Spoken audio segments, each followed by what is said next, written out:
बोधय ती पोलीस स्टेशनलाच गेली. मला तिची अवस्था भगवत नाही रे स्वप्नील. आज पहाटे 4च्या सुमाराला मला अशी जाग आली म्हणून मी बाहेर फेऱ्या मारत होतो तर मनात आलं की मनूच्या खोलीत डोकावून पाहावं. गेलो आणि बघतो तर काय ही सुद्धा जागीच खिडकीच्या बाहेर बघत बसली होती एकटं कुठेतरी.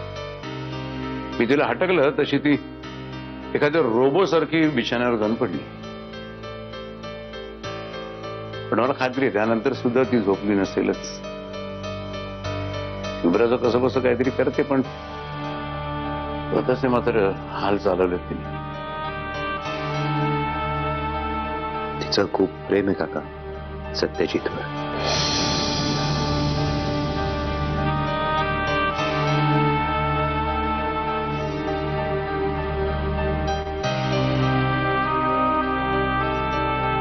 हो, या सगळ्यातून हा एक आणि एकमेव निष्कर्ष निघतो. बरं झालं त्या दिवशी आमच्यात काहीच बोलणं झालं नाही. मंजिरीच्या आयुष्यात एक नवीन गुंतागुंत निर्माण झाली असती विनाकारण. सत्यजित जेव्हा परत येईल ना तेव्हा सुखानं संसार करतील लोक. आणि हेच योग्य. पण स्वप्नील तू I can get over my feelings. Not big deal. मी निघतो. काळजी घ्या. आणि सत्यजितराव परत नाही झाले तर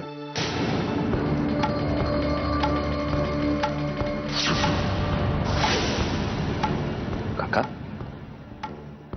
स्वप्नील या क्षणी मी फक्त रिअलिस्टिक विचार करतोय.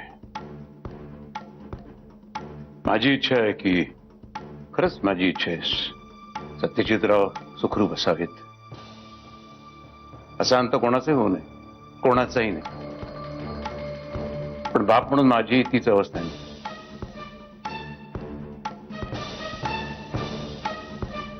सत्यजितराव खरंच त्यांच्याबद्दल काही कळलं नाही तर मनू अडकून पडेल रे या त्रिशंकू अवस्थेत. हे पाहणं सगळ्यात जास्त त्रासदायक असतं आणि एका बापासाठी तर असतंच असतं.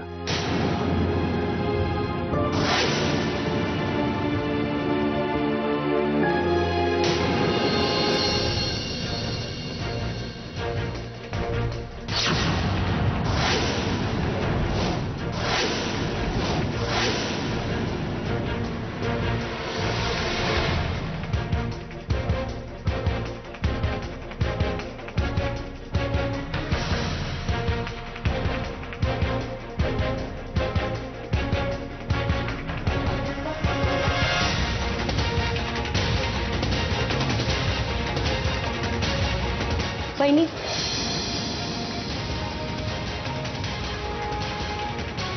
आई ऍक्च्युली विचारत होते आत्ताच तुम्ही आलायत का म्हणून.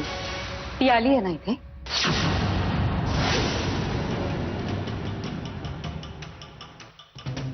नेत्रा मी काय विचारतीये.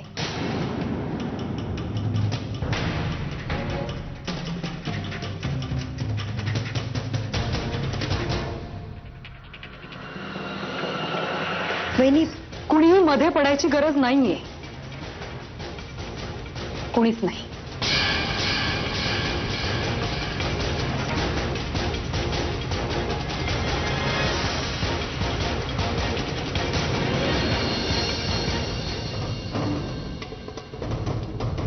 तीन दिवस झाले तरी बॉडी सापडत नाही.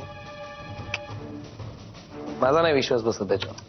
तुम्हाला बोललो ना मी कुत्र्याला आणखी घेऊन गेले असणार. जंगल येते. अहो जिथं गाडी सापडली ती जागा तुम्ही बघायला पाहिजे होती. गाडीचा पार चेंदामेंढा झाला होता. माणूस पुढे बसला तर पाठीमा बसेल. म्हणायलाच पाहिजे ऍक्सिडेंटला काय वाटेल. पाठ झालंय माझं. तरी काहीतरी ट्रेस लागायलाच हवा. प्राणी काय माणसाला हाडांसकट गिळत नाही. मला ना दादा हा सगळा काहीतरी वेगळाच प्रकार वाटतोय. वेगळा म्हणजे म्हणजे वेगळं म्हणजे काय भूता खेताचा प्रकार भूताचा प्रकार ना एक मिनिट बसाव या भूतावरून आठवलं तुम्ही म्हणाल भूताबद्दल बोललात ना या भूतावरून आठवलं मला काल आम्ही झोपायला निघालो काल आम्ही झोपलो म्हणजे कालही आम्ही झोपलो झोपताना आम्ही काय करतो मोतीवाल्या बाईचं आम्ही स्वप्न बघतो म्हणजे आम्हाला छान झोप येते म्हणजे आम्ही झोपू शकतो निवांत काय झालं तुम्ही असं झोपलो तर मला वाटलं मी झोपलो मग मी झोपलो तर मग ड्रीम सिक्वेन्स लगेच हे हा स्वप्न झाला माझ्या हा मुदळकर दारून समोर आला माझ्या हे रक्ताने माकलेला असा मुदळकर मला प्रश्न पडला तेवढं ते की बा वर होता हा माणूस कपडे का नाही बदलले म्हणजे ठीक आहे असं आला असेल म्हणून बोलकर चल माझ्यासोबत वर मला पत्ते खेळायचे माझ्यासोबत कुणी नाही खेळायला अरे काय असं काय म्हणजे मी मला संख्येला घेऊन जा असं म्हणायला आणि संख्येने उठा सकाळ झाली उठा संपला ड्रीम सिक्वेन्स असं काय आहे असं सुद्धा मला असं म्हणतात तुमची बडबड बंद झाली असेल तर मी बोलू त्याच्यातच बसलो आपण बोलायला बोला दादासाहेब भूत होण्यासाठी माणूस अधिक मरावा लागतो मग तो अपघात आणि मला असा दाट संशय आहे की सत्यजित मुधोळकर मेलाच नाही मी ती गाडी बघितली नाही तुम्ही ती गाडी बघितली असते ना तर तुम्हाला कळलं असतं अहो गाडीचा फार चेंदा मेंदा झाला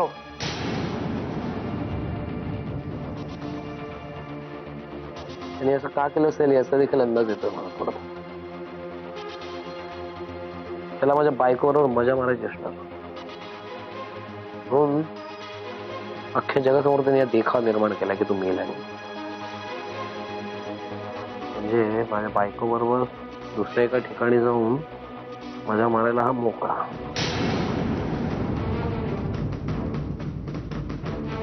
आता म्हणजे आता तुम्हीच बघा म्हणजे इथंही प्रकरण तुमच्याच बायको जवळून थांबतंय माझं सोडव दादासाहेब अख्ख्या जगाचं गाडं पायकांपाशी येऊन थांबतं ऍक्सिडेंट होऊन देखील डेड बॉडी न मिळणं नक्कीच संशयास्पद आहे आणि जी गोष्ट संशयास्पद आहे तिकडे झोल असायलाच हवा आता नेमका तो झोल काय आहे हे शोधून काढायला हवं याला सिद्ध पुरुष मी एकदम डिमोरलाइज केलं आम्हाला आनंद झाला होता आम्हाला काय ना नाचलो होतो आम्ही भीती वाटायला लागली आता आतून थडथड होत आहे भीती वाटतात ते गाणं आहे ना धक धक करणे लगा ते धक करे माधुरी दीक्षितचं गाणं आहे ना ते तसं वाटायला लागलं मोराजी यार शब्द वेगळे पण भावना तीच आहे भीती भीती धक धक करणे लगा तुम्ही ते गाडी बघायला बघते चेन्ना मेन्ना झाला त्या गाडीला पुढे बसलं पाठीवर बसलं माणूस मारलाच पाहिजे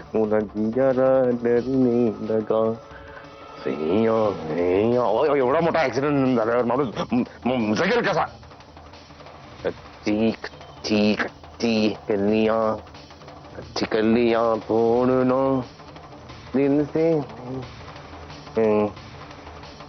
जिसे हाया पुरुष टेन्शन दिलं तुम्ही टेन्शन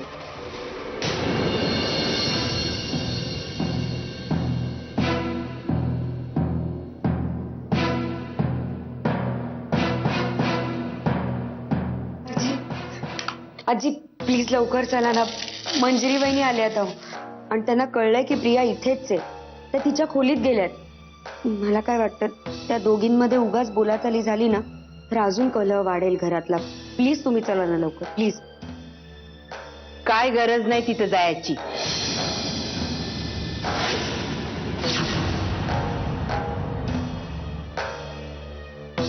आजी अहो असं काय करताय जे आज होणार आहे ना ते खरं तर लई आधी व्हायला पाहिजे होते मंजिरीला पूर्ण हक्क आहे त्या सुंदरेला जाब विचारायचा आजी अहो त्याबद्दल वादच नाहीये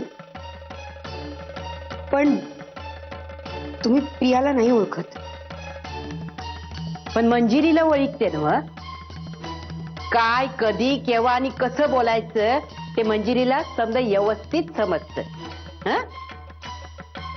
तेव्हा मंजिरीला तिला जाब विचारण्याचा पूर्ण हक्क हाय तिथं आपण पडायची काय बी गरज नाही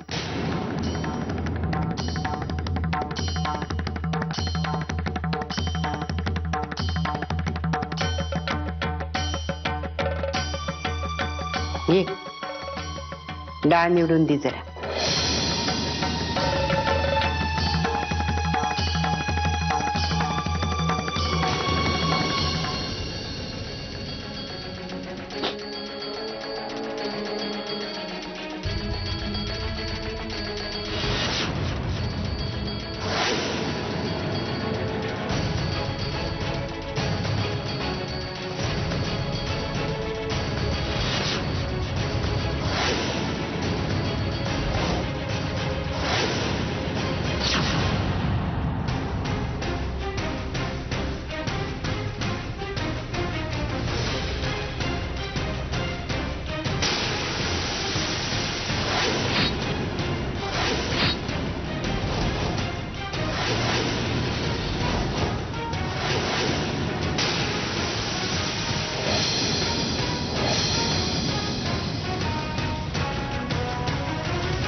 सत्यजित बद्दल काही कळलं? चालती हो या घरात.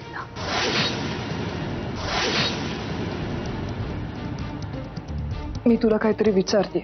मी काय सांगतेय ते कळत नाहीये तुला. हे बघ मंजिरी, जे काही झालं त्याबद्दल आता तुझ्याशी एका शब्दानेही बोलण्याची इच्छा नाहीये माझी. Just get out of my house. Your house, जे घर तू स्वतः सोडून गेलीस, जी नाती तू स्वतः लाथाडलीस, त्यांना आता आपलं म्हणतेस. ती माझीच होती आणि माझीच आहेत. तुझ्या आधीपासून ती माझी आहे. तुझ्या आधी मी आले या घरात. या घराला, इथल्या माणसांना आपलंच मानलं, त्यांच्यावर प्रेम केलं. जेव्हा तू सत्यजित मुधोळकर नावाच्या माणसाला ओळखतही नव्हतीस, तेव्हापासून जीवापाड प्रेम करते मी त्याच्यावर. मी तुझ्या आयुष्यात विष नाही कालवलं मंजिरी. उलट तू माझ्या आयुष्याची, माझ्या प्रेमाची, माझ्या स्वप्नांची माती केलीस. गुन्हेगार मी नाही, गुन्हेगार तू आहेस. लग्नानंतर कधीही तू त्याला सुखी ठेवू शकली नाही. ते सुख मी त्याला दिलं. तो माझा कधीही होऊ शकणार नाही हे माहीत असून सुद्धा जीवापाड प्रेम केलंय मी त्याच्यावर. लग्नाची बायको तिच्या नवऱ्यासाठी जे जे काही करते ते सगळं मी त्याच्यासाठी केलं. पण कधी तुझ्यासारखा हक्क नाही गाजवला त्याच्यावर. आणि मी तुला आज हेही सांगते, जर सत्यजितची मी बायको असते आणि जर मला कळलं असतं ना की सत्यजितचं दुसऱ्या बाईबरोबर संबंध आहे, तर मी त्याच्याशी भांडले असते, खूप रडले असते, पण त्याला सोडून गेले नसते कधी. जे तू केलंस, तू सोडून गेलीस त्याला. मग आता कुठल्या तोंडाने जाब विचारतेस मला?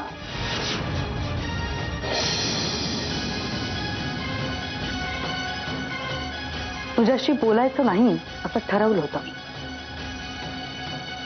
पण चोर जर भर बाजारात स्वतःचं ऊर बडवून आपल्या चोरीचं समर्थन करणार असेल तर मात्र त्याचं थोबाड फोडलंच पाहिजे. इतकं प्रेम होतं सत्यजितवर, तर मग त्याला सांगायची कधी हिंमत का नाही झाली? आम्ही लग्न करून आल्यानंतर माझ्याशी खोटेपणानं का वागलीस? मी कधीच आले नव्हते तुझ्याजवळ माझ्याशी मैत्री कर म्हणून सांगायला. आमचं लग्न झालेलं चारू आत्यांना सुद्धा सुरुवातीला आवडलेलं नव्हतं, पण त्या कधीही माझ्याशी खोटेपणानं नाही वागल्या. पुढे एक पाठी एक अशी कारस्थानं त्यांनी कधीच नाही केली माझ्याशी. राग मला या गोष्टीचा आहे की तू माझ्या नवऱ्याबरोबर संबंध ठेवलेस आणि वर माझ्या समोर मैत्रीचा खोटा मुखोटा घेऊन वावरत राहिले.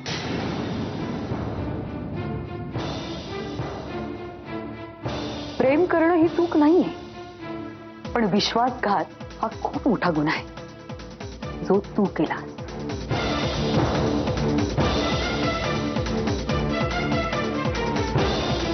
मी यांच्याशी भांडून हे घर सोडून निघून गेले, यावरून माझ्या प्रेमाची किंमत करतेस तू? जर मी तुझ्या जागी असते ना प्रिया, आणि माझं ज्याच्यावर प्रेम आहे त्याचं दुसरीकडे लग्न झालं असतं, तर माझ्या भावनांबद्दल मी जिवंत असेपर्यंत मी त्याला कळूच दिलं नसतं. ज्या व्यक्तीवर त्याचं प्रेम आहे त्या व्यक्तीबरोबर त्याने सुखानं आयुष्य घालवावं हीच प्रार्थना केली असती. आणि तू म्हणतेस तुझं प्रेम आहे त्याच्यावर. ठीक आहे, 2 क्षण मान्य करूया आपण. तुझं प्रेम आहे यांच्यावर, आपल्या दोघींचंही यांच्यावर प्रेम आहे. पण सत्यजितने फक्त आणि फक्त मंजिरीवर प्रेम केलंय.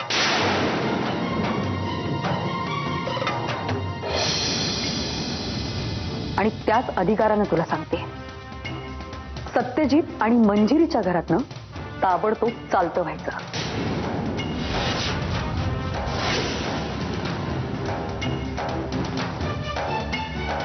आणि नाही गेले तर खरं तर तुझ्या मुस्कटात मारण्याची खूप इच्छा आहे ग माझी. पण 2 जीवांची आहेस तू. ते पातक माझ्या हातून कधीच नाही काढणार. एनिवे, तू या घरातनं जाणार नसशील तर मी या घरातल्या माणसांना, माझ्या माणसांना सांगते, ते तुला बरोबर बाहेरचा रस्ता दाखवते.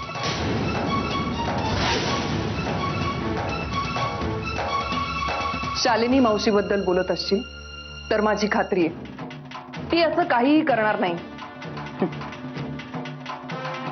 परीक्षा बघायची आहे.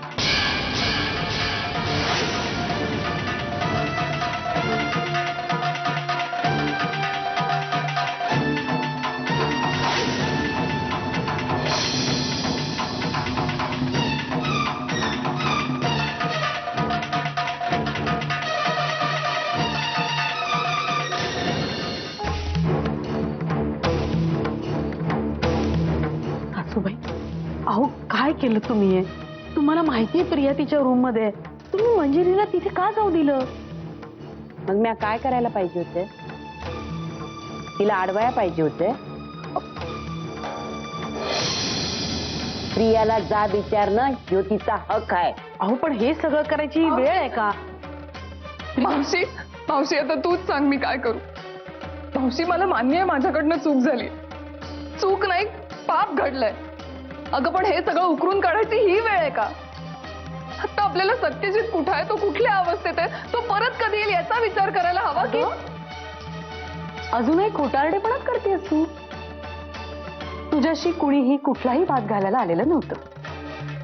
मी फक्त एकच गोष्ट सांगायला आले होते, या घरातून चालती हो. बस, शब्दाला शब्द तू वाढवतेय. मावशी मंजिरी,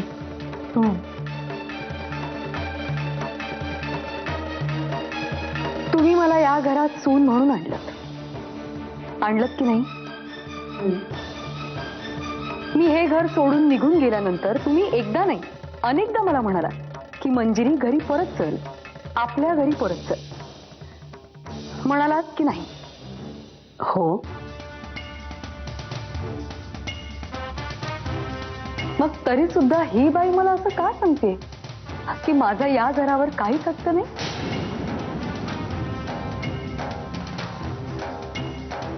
तुम्हाला सुद्धा असंच वाटतं काही? अगं असं कसं म्हणेन मी? प्रिया, चारू आत्या, आजी, मंजिरी, तू या घरची सून आहेस. आत्या, आणि मी या घरात सुखानं नांदायला यायला हवी असेल तर ज्या गोष्टींचा मला मनापासून त्रास होतो त्या गोष्टी या घरापासून दूर व्हायला नको का?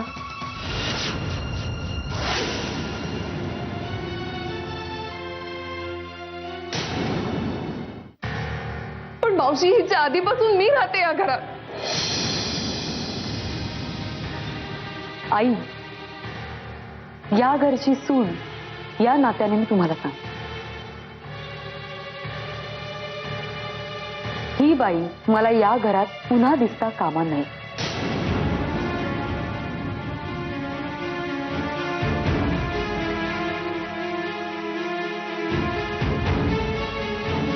तुम्ही मोठ्या आहात, तुमच्यावर मी जबरदस्ती नाही करू शकत.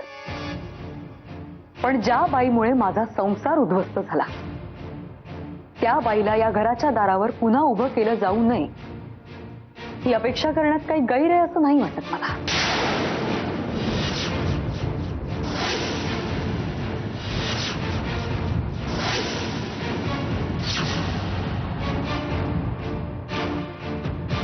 आणि त्यातूनही जर तुम्हाला असं वाटत असेल की माझं हे मागणं अवाजवी आहे, तर मी हेच समजेन की या घराने अजूनही मला सुनेचा दर्जा दिलेला नाहीये. या दोन्हीपैकी मी कुठल्या गोष्टीवर विश्वास ठेवायचा हे आता तुम्हीच सांगा. प्रिया, तू तुझ्या घरी जा ताबडतोब. मावशी अगं चर्चा नकोय मला. आणि पुण्यांदा या घरचा उंबरा वलांडायचा नाही असं या घरच्या सुनबाईंचं म्हणणं आहे. होय ना सुनबाई? या घरात माझा असा अपमान होईल असं कधी वाटलं नव्हतं मला. आज जर माझा सत्यजी तिथे असताना तर चालती हो प्रिया.